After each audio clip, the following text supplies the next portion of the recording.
naman akla. Narito tayo ngayon upang matunghayan ang napakainit, nagbabaga at talaga namang usap-usapan at maraming pinaka-inaabangan na issue ni Ate Erica. Sa pagpapatuloy ng ating istorya ay nagdeklara na nga si Kalinga Val Santos Matubang ng gusto niya mangyari regarding sa issue na ito. Dahil nga sa pagrereklamo ng mama na si Ate Gina, ang mama ni Ate Erica, tungkol sa pag-vlog sa kanya ni Kalinga Prab ay nag-decide na nga si Kalinga Val Santos Matubang na gusto niyang isettle ito ng personal at pupuntahan niya nga si Ate Gina. Ay, ano na itong nangyari? Doon na po sa vlogs, part 1, part 2, part 3 po, kung ilang part yan. After daw ng vlog, na Gina, meron daw inaabot si Kalinga Prab. Sino ba nagsabi ng totoo dito? Yung vlog bang ito o mismo si Gina Sorita? Nay, puntahan kita dyan. Nay, gusto kong linawin lahat ito, ha?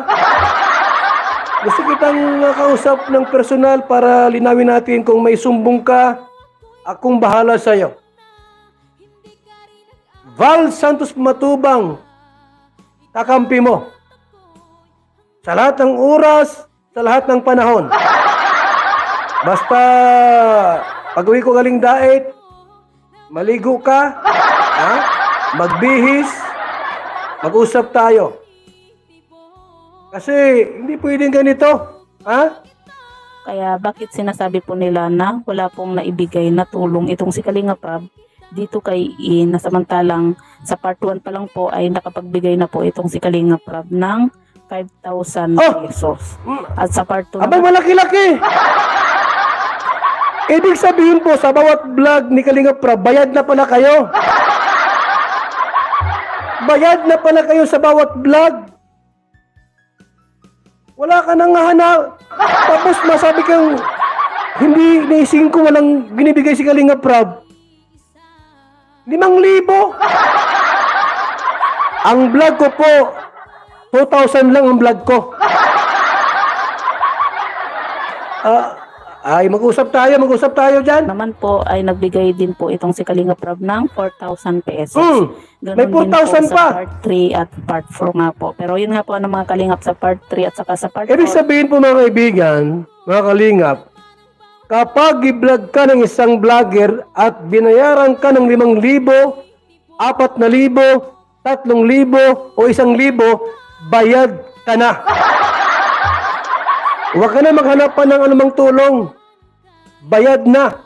Or ay hindi po natin alam kung magkano po yung naiabot nga po nitong si Kalinga Prab dito kay E. Kasi nga po hindi po nabanggit ni Kalinga Prab kung magkano po yun. Nabanggit nga ng vlogger na nagre-react na pinapanood ni Kalinga Val Santos Matubang na kahit naman daw hindi makita sa camera ang pagbibigay ng tulong ni Kalinga Prab ay may plano din kasi ang Kalingap team na pabahayan noon si Ate Erica.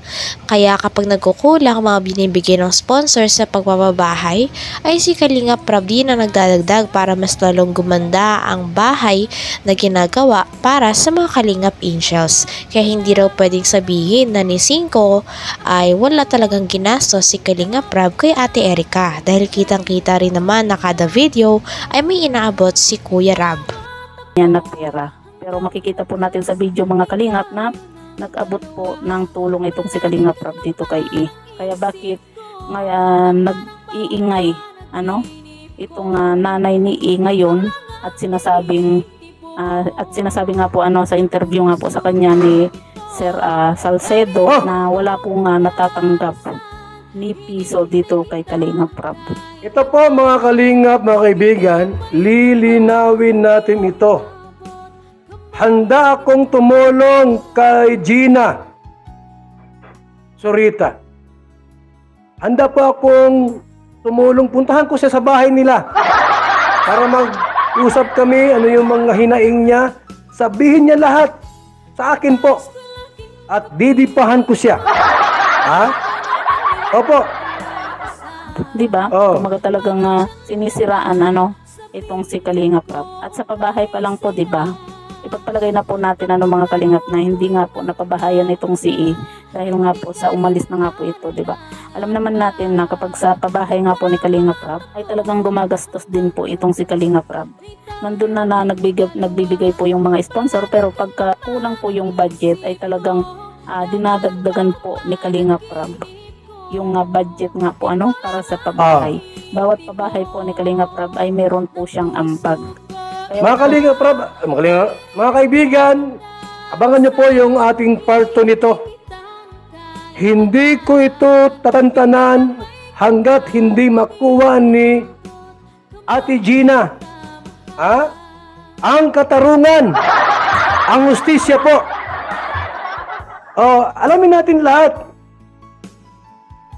Nanay Gina Panza Zurita, ako ang kakampi mo sa laban mong ito.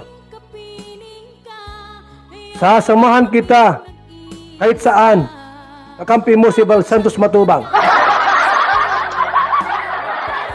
Pupunta ako sa bahay mo, maligo ka, magpabango, at magkwentuhan tayo at magkape. Lahat ng reklamo mo sa mga vlogger na yan, akong bahala sa'yo.